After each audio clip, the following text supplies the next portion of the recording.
오늘도 계속해서 창세기 15장을 살펴보도록 하겠습니다. 창세기 15장 6절입니다. 아브라함이 주를 믿으니 그분께서 그것을 그에게 의로 여기시며. 아브라함은 주님을 믿었고, 여기 믿었다는 건 believe예요.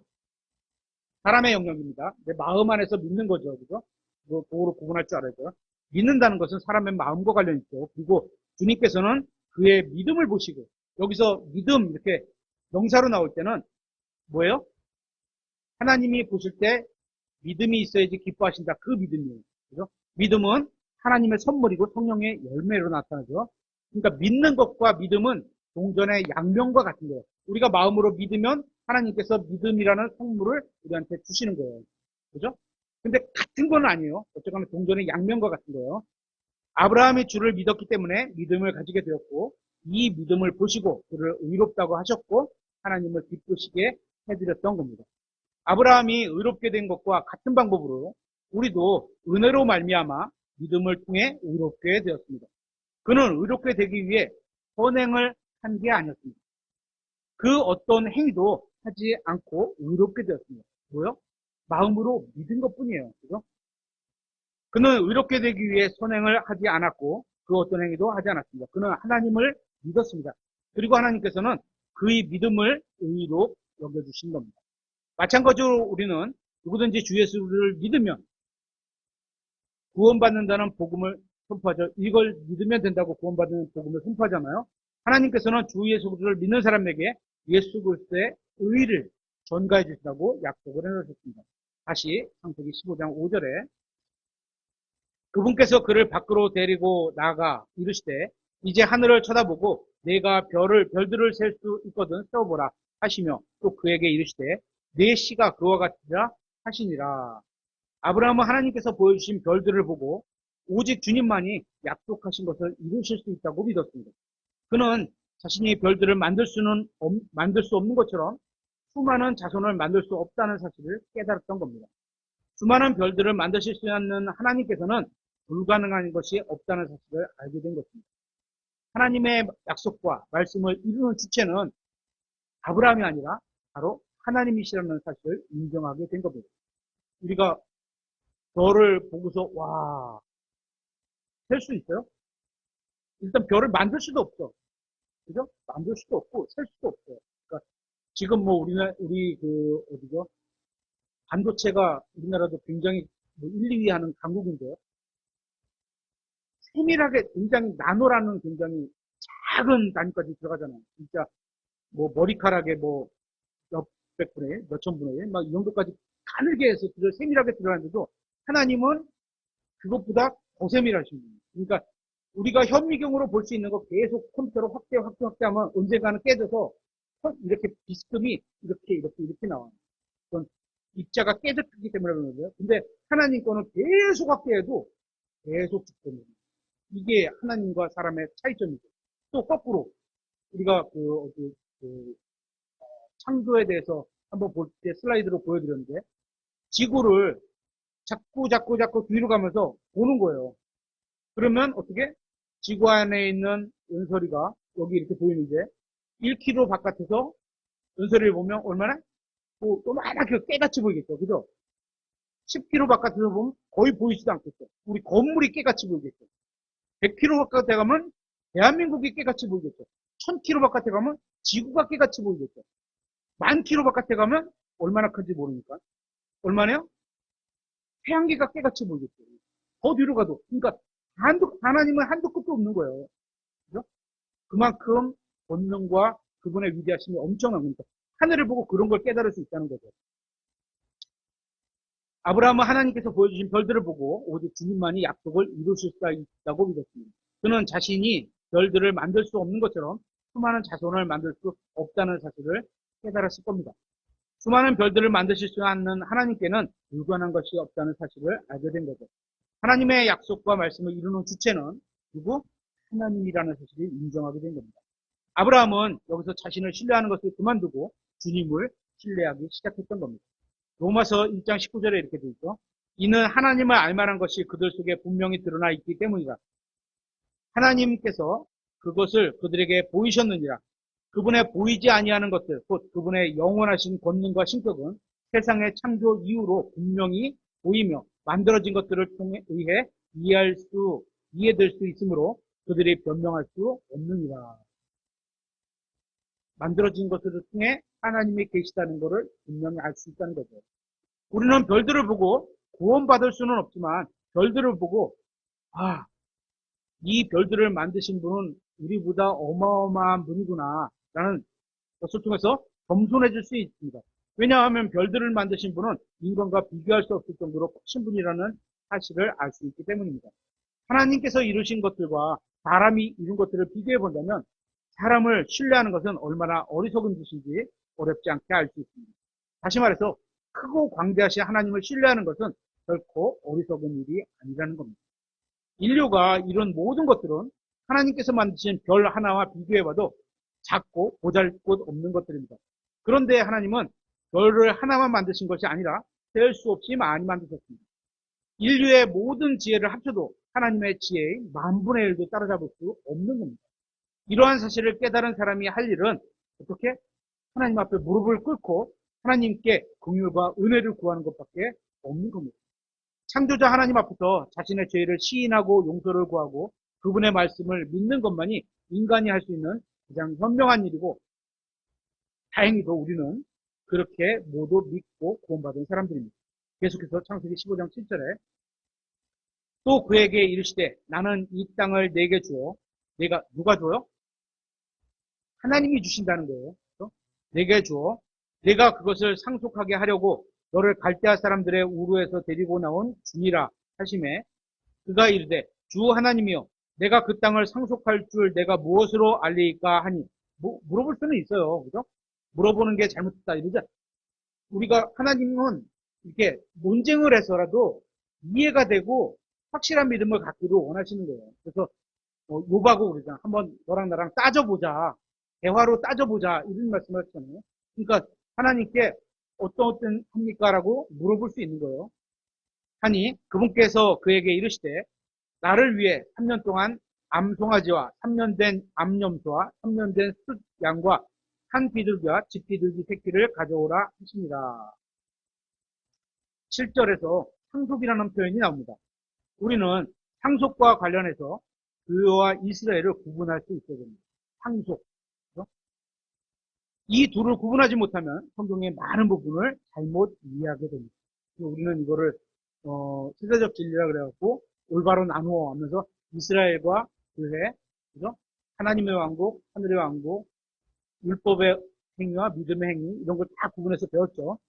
아브라함의 언약에서 땅이나 물질적인 소유물과 관련된 약속을 볼 때는 이것은 언제나 이스라엘 민족과 관련이 있는 겁니다. 구약에 약속된 거라는 거예요. 쉽게 말하면 주님께서는 이스라엘에게 이 세상에서 땅을 약속해 주셨기 때문입니다. 마찬가지로 하늘에서 주어질 영적인 것과 관련된 약속이 나오면, 성경에서 이런 게 나오면 아주 대부분은, 거의 대부분은 신약교회와 관련이 있는 겁니다. 성경을 꼼꼼히 읽어보면 교회는 이 세상에서 땅에 관한 약속을 받은 적이 없고, 또 이스라엘은 하늘에 주어질 영적인 복에 관한 약속을 받은 적이 없습니다. 뭐, 10개 중에 한 개, 간혹 있을 수 있지만, 이게 주가 전혀 아니라는 거예요. 주된 거는 이스라엘은 땅, 교회는 하늘, 이렇게 약속이 되어 있다는 거죠. 오늘날 영적인 혼란들의 대부분은 이스라엘과 교회를 구분하지 못하고 이 둘에게 주어진 약속을 잘못 적용하고 때문에 일어난 겁니다. 특히 이제 우리가 오순절 하라고 하는 어떤 그 교회들, 그런 쪽의 교회들은 구약의 축복을 신약으로 갖고 와서 물질적인 축복을 교회가 받기를 원해요. 그러니까 그렇게 설교를 해. 근데 성경에는 약속한 적이 없어요. 그죠? 유대인의 약속이 교회에게 주어졌다. 이런 말도 없어요. 그죠? 그건 바람이고 추측일 뿐이지 실질적인 그렇게 약속된 게 없어요. 성경이. 예수님을 믿으면 이 세상에서 물질적으로 형통하게 될 것이라는 생각은 성경이 말씀하시지 않은 상상 속의 신앙에 불과합니다. 왜냐하면 주님께서는 하나님을 열심히 믿고 신앙생활을 제대로 한다면 이 세상에서 번영하게 된다고 하는 약속을 교회에게 주신 적이 없기 때문입니다. 땅과 이 세상의 물질적인 복에 관한 약속은 아브라함과 그의 육신의 씨에게 주신 약속입니다. 그래서 이스라엘 백성이 가나안 땅에서 그의 거하는 족속들을 다 몰아낸다 하더라도 그들은 하늘나라를 보장받지는 못합니다. 실질적으로 여호수아기 때 밀어냈잖아요. 그렇다고 밀어내서 거기 사는데도 하늘나라에 간다는 약속은 없는 거예요. 그건 이 땅에서 주어진 약속이었기 때문인 거죠. 그들에게 주신 명령과 약속은 하늘에 관한 것이 아니라 이 세상에 있는 땅에 관한 것이기 때문입니다. 하늘나라를 보장받을 수 있는 방법은 뭐죠? 오직 예수 그리스도를 자신의 구원자로 받아들이는 것뿐입니다.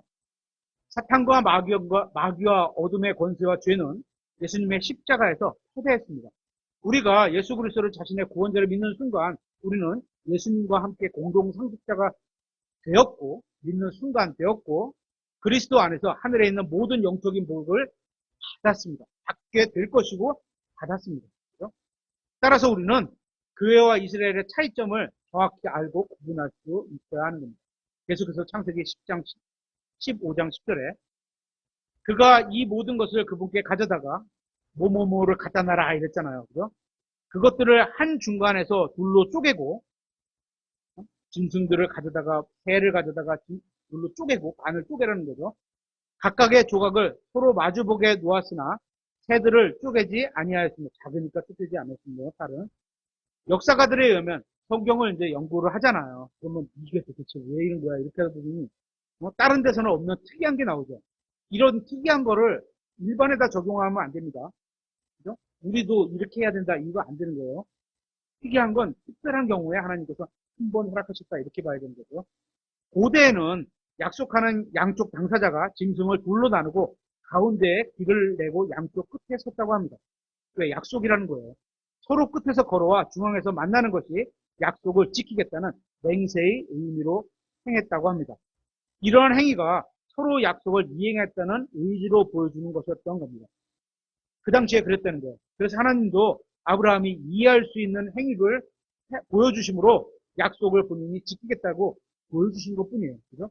이거 안 해도 하나님은 신실하신 분이기 때문에 본인이 지키실 거예요. 근데 아브라함은 그렇게 해놓으니까, 정확하게, 그 당시에 그게 통용이 되니까, 그죠? 믿을 수 있던 거죠. 창세기 15장 11절에 날짐승들이 그 사체들 위에 내려올 때, 참 특이한 일이죠. 하나님께서 행하고 약속해서 명령을 해놓으셨는데, 날짐승들이 와서 거기 사체에 앉아요. 올 때, 아브라함이 그것들을 쫓아내었더라. 아브라함은 고향과 가족을 떠났습니다. 아브라함은 베델에서 하나님께 제단을 쌓고 경배를 드렸습니다. 이집트에서 방황한 후에 다시 하나님 앞에 나와서 경배를 드렸습니다. 우리도 인생을 살다 보면 잠시 방황할 수가 있습니다. 그럴 수도 있죠. 그죠?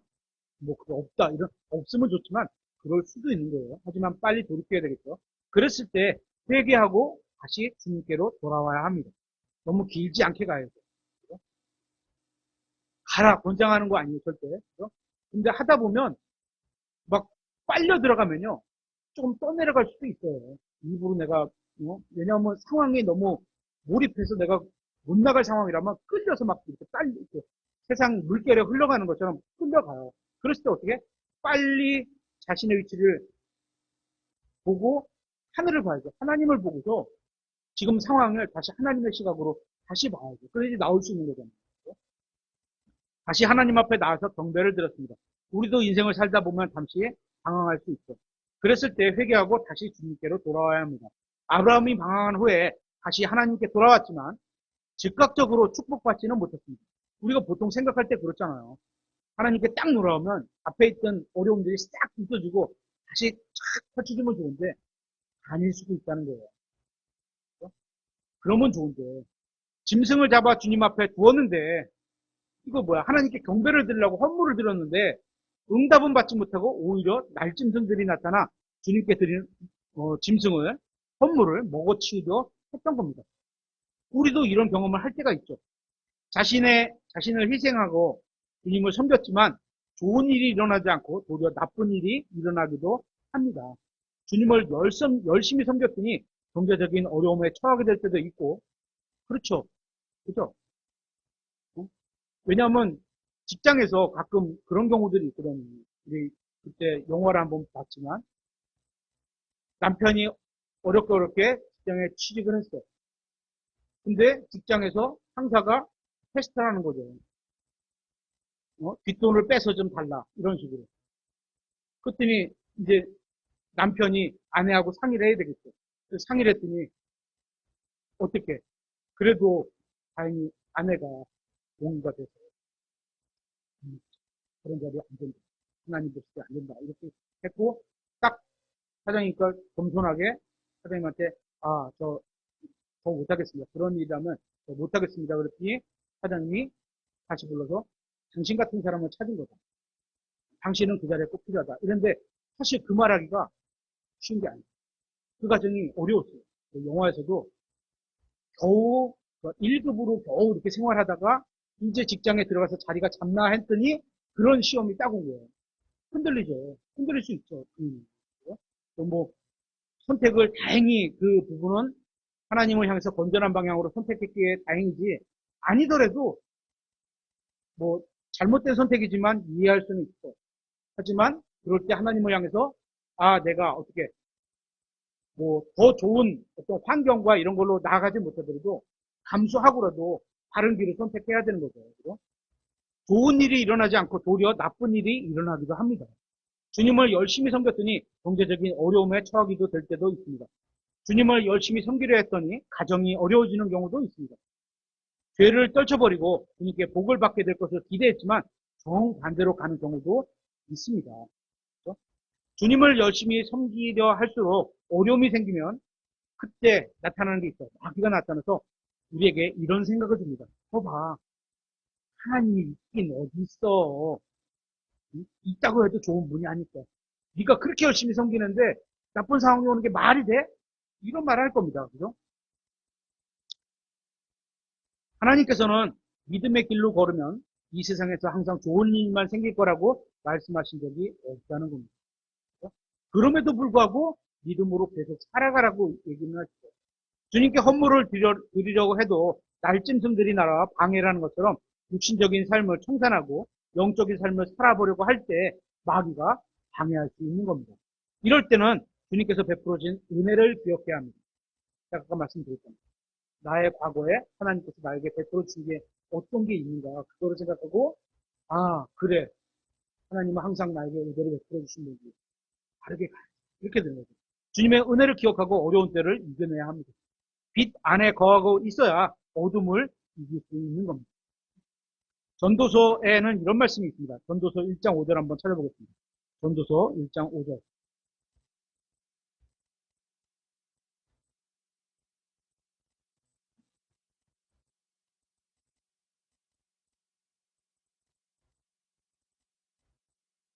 저도 많이 산 거는 아닌데요. 이제 곧 육자가 다가오는데, 곧 육자가 다가오는데, 살아보니까 진짜 이게 다 이런 지금 읽는 구절들이 많이 이해가 돼요. 전도서 1장 5절. 해는 뜨고, 해는 또한 뜨고, 해는 져서 자기 처소 곧 자기가 떴던 곳으로 속히 가고, 바람은 남쪽으로 가다가 북쪽으로 돌아가며 계속해서 빙빙 돌다가 자기의 순환 회로에 따라 다시 되돌아가고 모든 강은 바다로 흐르되 여전히 바다를 채우지 못하며 강들은 자기들이 나오는 곳 거기로 다시 되돌아가느니라. 우리에게는 좋은 일이 일어날 때도 있고 나쁜 일이 일어날 때도 있습니다. 오늘은 모든 일이 잘 돌아가는 것 같지만 내일은 잘 되지 않을 수도 있는 겁니다. 그죠? 세상에서 승승장구하다가 한순간에 나락으로 떨어질 수도 있습니다. 이것이 인생에서 일어나는 일입니다. 그렇게 되도록 하나님께서 정하셨습니다. 왜? 계속 잘 나가면 되는데 이렇게 되면 하나님을 찾을 수가 없어요. 찾질 않아요. 이처럼 하나님께서는 이 세상을 영원한 거처가 아니라 일시적인 거처로 삼으셨던 겁니다. 이것이 바로 하나님의 자녀들이 이 세상에서 항상 잘 되는 것이 아닌 이유인 겁니다. 잘 될 때도 있고 잘 될 때 어떻게? 기쁨으로 즐기세요. 하나님께 감사함으로 즐기세요. 안 될 때 어떻게? 다시 하나님께 나가서 안 되는 거를 회복해달라고 또 구하세요. 이렇게 계속 하나님을 찾는 거거든요. 다시 11절에 창세기 15장 11절 날짐승들이 그 사체들 위에 내려올 때 아브라함이 그것들을 쫓아내었더라. 아브라함은 주님께 희생물을 드렸습니다. 하지만 주님께서 오시기 전에 날짐승들이 먼저 왔습니다. 신약성경 마태복음 15장에는 날짐승들은 마음속에서 말씀을 빼앗아가 버리는 더러운 영을 상징한다고 말씀하고 있습니다. 또 다니엘서 4장에는 날짐승들이 세상을 더럽히는 사악한 영적 존재로 나옵니다. 또 전도서 10장에서는 날짐승들이 기도 생활을 방해하는 악한 존재로 나옵니다. 날짐승은 성경 전체에서 우리가 싸워야 하는 공중에 있는 악을 상징하는 사탄의 세력으로 나옵니다. 그렇다고 날짐승이 나온다고 모두 이거다. 그건 아니에요. 그렇게 날짐승들이 나올 때 상황이 문맥에 좀 좋지 않게 나올 때는 이렇게 적용할 수 있다는 거죠. 하나님께서는 우리가 모든 것을 다해 하나님을 사랑하기를 원하십니다. 하나님을 사랑하는 사람은 자신을 희생해서 주님을 섬기게 될 겁니다. 하지만 희생만으로는 부족합니다. 우리의 희생을 마귀가 망치지 못하도록 영적인 싸움도 함께해야 하는 겁니다. 아브라함은 주님을 위해 희생했고 날짐승들이 자신의 희생을 망치지 못하도록 싸웠습니다. 아브라함은 해가 질 때까지 사악한 짐승들과 싸웠던 겁니다. 주님 안에서 영적인 가정을 만들려고 하는 부부들이 많이 있습니다. 그들은 주님께서 자신의 가정에 복을 주셔서 오직 주님만을 섬기는 가정이 되기를 바라며 그런 가정으로 세워가려고 합니다. 하지만 희생만으로는 주님께 받아들일 수 없다는 겁니다. 희생 뒤에는 반드시 사악한 마귀와 싸우는 영적 전쟁에 대비해야 하는 겁니다. 배우자나 자녀들이나 가족들이 주님을 위해 살기를 바라는 그리스도인들이 있다면 그렇죠? 사악한 영들이 자신의 아이들이나 가족들에게 접근하는 것을 방치해 두면 안 됩니다. 주님께서 자녀들을 또 가족들을 사용할 수 있도록 영적으로 전쟁을 치러서 막아줘야 되는 거죠. 자녀들이나 가족들이 주님의 쓰임받기를 원한다면 사악한 영들에게 점령당하지 않도록 맞서 싸워야 하는 겁니다. 이게 이제 가정의 아버지 또 엄마 이런 사람들이 해야 되는 거죠. 아브라함은 단순히 주님께 희생물만 드린 것이 아니었습니다. 그는 주님께 희생물을 드렸고 주님 외에는 아무도 그 희생물에 접근하지 못하도록 싸웠습니다. 우리도 이렇게 해야 합니다. 주님을 위해 희생하십시오. 그리고 당신의 희생을 마귀가 망쳐놓지 못하게 악한 영적 세력과 싸워야 하는 겁니다. 계속해서 창세기 15장 12절에 해가 질 때 깊은 잠이 아브라함을 덮치고 보라 큰 어둠의 공포가 그를 덮쳤는데 그분께서 아브라함에게 이르시되 이것을 확실히 알라. 즉 네 씨가 자기들의 소유가 아닌 땅에서 나그네가 되어 그 땅 사람들을 섬기겠고 그 사람들이 400년 동안 그들을 괴롭히리라. 그들이 섬길 그 민족을 내가 또한 심판하리니 그 뒤에 그들이 큰 재산을 가지고 나오리라. 너는 평안히 네 조상에게 가겠고 충분히 나이 들어 묻힐 것이나 그들은 네 번째 세대의 때에 여기로 다시 오리니 이는 아모리 족속의 불법이 아직 가득 차지 아니하였기 때문이다. 하나님께서 심판하실 때는 어때요? 불법이 가득 차야 될 때예요. 이 세상도 마찬가지예요. 교회가 힘을 낼 때가 아니고 세상에 불법이 가득할 때 주님이 다시 내림하시게 되겠죠.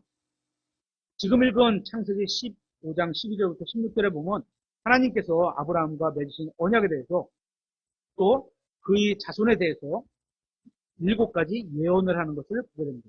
13절에 보면 이스라엘 백성이 이집트에서 나그네가 될 것이다. 그렇죠? 우리 출애굽기에서 통해서 알고 있잖아요. 이게 또 13절에 보면 이스라엘 백성이 이집트인들을 섬길 것이다. 이것도 출애굽기에 나오죠. 그렇죠? 또 13절에 보면 이집트인들은 이스라엘 백성을 400년 동안 괴롭힐 것이다. 그죠? 출애굽기에 나오죠. 이것도.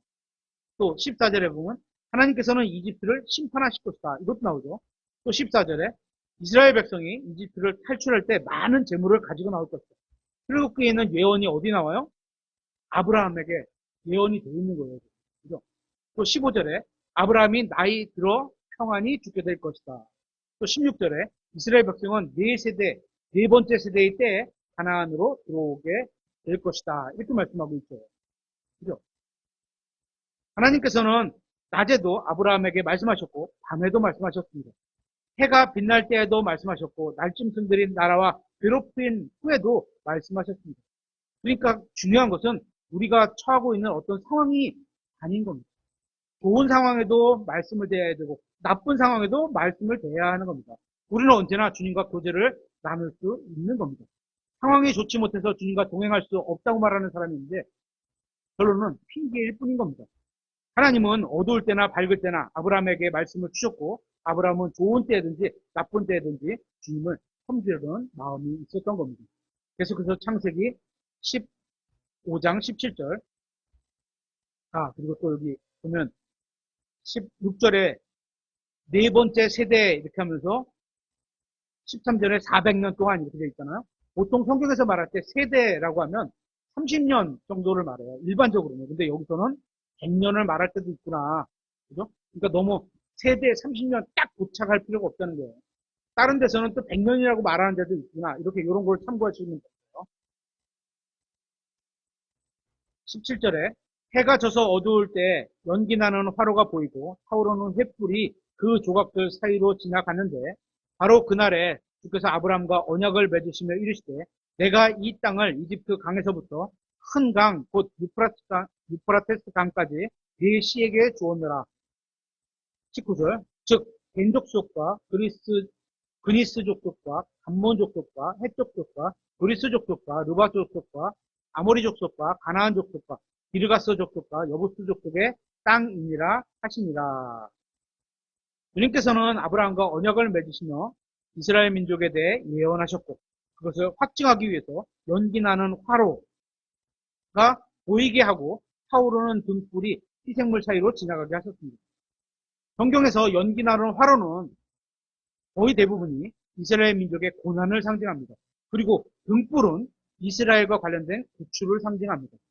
그러니까 어떻게 고난이 있은 다음에 구출해 주실 것이다. 이런 걸 상징적으로 보여주는 거죠.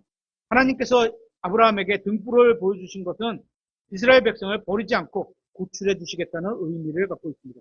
주님께서는 지난 수천 년 동안 이스라엘 백성이 주님의 말씀을 무시하고 떠나면 그들에게 고난을 주시고 우리가 구약 성경을 통해서 알 수 있는 게 이거죠.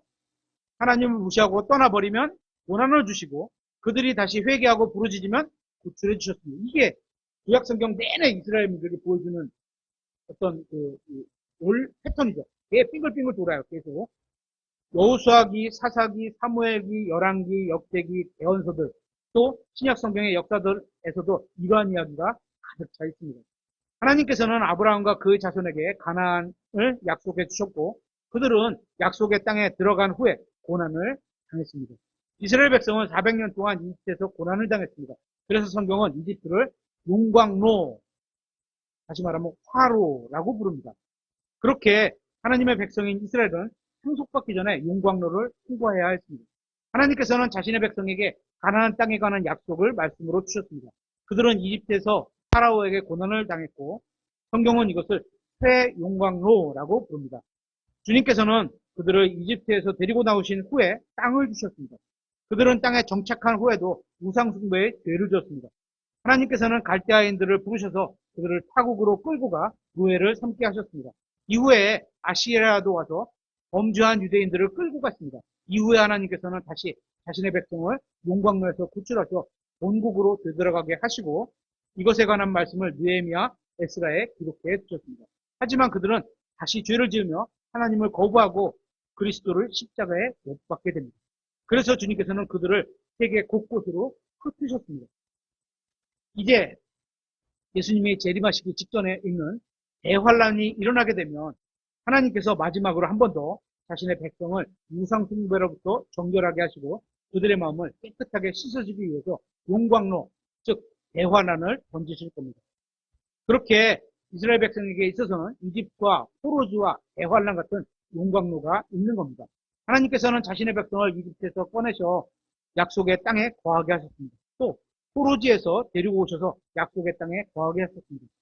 그리고 마지막으로 대환란 후에 다시 약속의 땅에서 평안한 가운데 거하게 하실 겁니다. 주님께서는 자신의 백성을 두 번의 용광로에 담금질 하셨고 한 번 더 담금질 하실 것이며 이것을 모두 세 번을 보여주고 있습니다. 성경에는 용광로에 관한 인물들도 나오죠. 누구죠? 용광로. 기억나는 사람 있어요? 있어요? 다니엘에 나오는 세 친구들입니다. 이스라엘 청년들이 용광로에 들어간 이야기죠. 이 용광로는 7배나 더 뜨거운 용광로였습니다. 뭐 용광로면 다 똑같은 용광로냐 그렇지가 않죠. 고난과 환란도 더 크게 올 수 있는 겁니다. 철을 녹일 때 그냥 쉽게 녹는 철들은 1200도에서 녹는다고 하고 잘 녹지 않는 철이 1500도까지 올린다고 합니다. 훨씬 뜨거운 거죠. 이걸 영적으로 적용하면 마음이 더 완악하면, 그러니까 우리가 하드라고 하잖아요. 하다, 딱딱한, 완악한, 뭐 이렇게 표현한 성경에서 그렇게 우리가 번역했는데 그게 뭐예요? 하나님의 말씀이 들어가지 않고 딱딱해. 그럼 어떻게 돼? 더 센 유광로로 들어가는 거예요. 그러니까 좀 마음이 좀 울딱딱한 사람은 조금만 고난이어도 아이고 하나님하고 딱 엎드릴 텐데, 그죠? 잘못했습니다. 바로 엎드리는데 해보세요. 더 고개를 더 뻣뻣이 들면 더 뜨거운 데로 간 거예요. 그죠? 우리도 잘못을 할 때 뻣뻣이 들면 똑같은 이런 상황에 당할 수 있는 거예요. 이거 뭐 용광로에 들어가진 않지만, 그죠? 괜히 쓸데없는 삐처리를 더 맞게 되면 수도 있는 거예요. 그러니까 이런 걸 읽어보면서 우리가 내 삶에서 바로바로 회개해야 되겠구나. 아이고 하나님하고 그냥 납작납작 엎드려야 됩니다. 다니엘의 세 친구들은 아들 하나님과 함께 이 모든 고난을 이겨냈습니다. 주님께서는 그들을 용광로에 들어가게 하셨고 또 거기서 그들을 구출해 주셨습니다. 그리고 바벨론 왕과 모든 민족들은 전능하신 하나님 앞에 나와 경배를 하게 됩니다. 그리고 감사한 것은 이 고난의 용광로 뒤에는 빛을 밝혀주는 등불이 나온다는 겁니다. 열왕기상 11장 36절에 이렇게 되어 있습니다. 그의 아들에게는 내가 한 지파를 주어 내가 내 이름을 거기에 두려고 나를 위해 택한 도시 예루살렘에서 내 종 다윗에게 한 등불이 항상 내 앞에 있게 하리라. 이렇게 말씀하고 있는데요. 지금 예루살렘에는 등불이 아닌 영적인 어둠이 가득합니다. 하지만 이스라엘을 정결하기 위해 주시는 대환란이 끝날 때쯤 되면 주님께서는 자신의 백성을 다시 데리고 오실 것이며 예루살렘에 등불이 타오르게 하여 온 세상을 밝게 비추게 하실 겁니다. 열왕기상 15장 4절에 이렇게 되어 있습니다. 그럼에도 불구하고 다윗을 위해 그의 하나님께서 그에게 예루살렘에서 한 등불을 주셔서 그의 뒤를 이을 아들을 세우고 예루살렘을 굳게 세우려 하였으니. 이사야서 62장 1절에도 이렇게 되어 있습니다. 시온의 의가 광채같이 예루살렘의 구원이 타는 등불같이 나갈 때까지 내가 시온을 위해 침묵하지 아니하고 예루살렘을 위해 안식하지 아니하리라. 용광로 뒤에 오는 구원의 등불은 꺼지지 않게 하실 겁니다. 사무엘 하 21장 17절에 수로야의 아들 이비세가 그를 구조하고 그 블레셋 사람을 쳐서 죽이니 이에 다윗의 사람들이 그에게 맹세하여 이르되 왕께서 다시는 우리와 함께 싸움에 나가지 마소서. 이스라엘의 등불이 꺼지지 않게 하시세요. 그리스도를 예표하고 있는 다윗에 대한 얘기죠. 예수님에 대한 예언에 적용할 수 있는 거죠. 주님께서는 단 한 번 더 용광로에서 자신의 백성을 구출하신 후에 다시는 이스라엘의 등불이 꺼지지 않게 하실 겁니다. 천년왕국에서 예루살렘에 앉아 통치하실 분은 자신의 영광의 빛으로 온 세상을 밝게 비춰주실 것입니다. 그리고 그분께서는 자신의 형제들이 세상을 통치하게 하실 것입니다. 이제 창세기 15장을 정리하고 마치겠습니다. 아브라함은 모든 것을 뒤로하고 주님을 따랐습니다. 그는 제단을 세우고 주님께 경배를 드렸습니다. 그는 주님께 희생물을 드렸습니다. 하지만 어둠과 용광로가 임했습니다. 경배를 드리는데도 온 거예요. 그는 도피하거나 포기하지 않고 또 이집트로 돌아가지도 않았습니다. 그는 거기서 하나님을 만났고 용광로를 통과했습니다. 우리가 주님을 열심히 섬겨도 고난을 당할 수 있다는 겁니다. 하지만 고난 끝에는 고난이 올 때 하나님께서 우리에게 선택지가 두 개 있죠. 고난을 믿음으로 이겨내는 것, 최상이죠. 하지만 고난이 너무 힘들어서 쓰러지는 것보다는 피할 길도 예비하신다고 얘기하시는 거죠. 그러니까 첫 번째는 믿음으로 통과요. 근데 그게 부딪힐 수 있잖아요. 아닌 것 같아. 격려도 없고 혼자서 이 고난을 이겨내기가 쉽지 않거든요. 주변에서 기도도 해주고 위로도 해주고 격려도 해주고 힘도 돼주겠지만 어쨌거나 통과하지 못할 때 그때는 이제 피할 길을 예비해 주신다고 그랬으니까 피해갈 수 있는 거죠. 하지만 고난의 끝에는 주님께서 기다리고 계신다는 겁니다. 그렇기 때문에 우리가 지치고 힘들어도 포기하지 말아야 합니다. 가셔서 뉴질랜드가 그런 상황은 없겠지만 힘들고 지쳐도 포기하지 마세요. 우리가 고난을 잘 이겨낸 후에 주님께서는 우리에게 충분한 보상으로 갚아주실 겁니다. 그렇기 때문에 우리가 믿음으로 이겨낼 힘도 생기는 거예요. 첫 번째는 예수 그리스도를 믿기 때문에 가는 거고, 그죠? 예수님이 함께 하시기 때문에 가는 거지만, 두 번째는 성경에서 말할 때 보상을 바라보고라도 해야 된다고. 이렇게 성경은 얘기를 해요. 이걸 뭐 어떤 사람들은 야 보상 때문 아니야. 성경은 보상을 바라보고라도 하라고 권장을 해요. 그죠? 그러니까 충분한 보상으로 갚아주실 겁니다. 구원받을 때 주님을 믿었던 것처럼 계속 믿음 안에 거해야 하는 겁니다. 믿음에서 믿음으로. 그죠? 그러면 언젠가 믿음의 결실을 보게 되실 겁니다. 오늘은 여기까지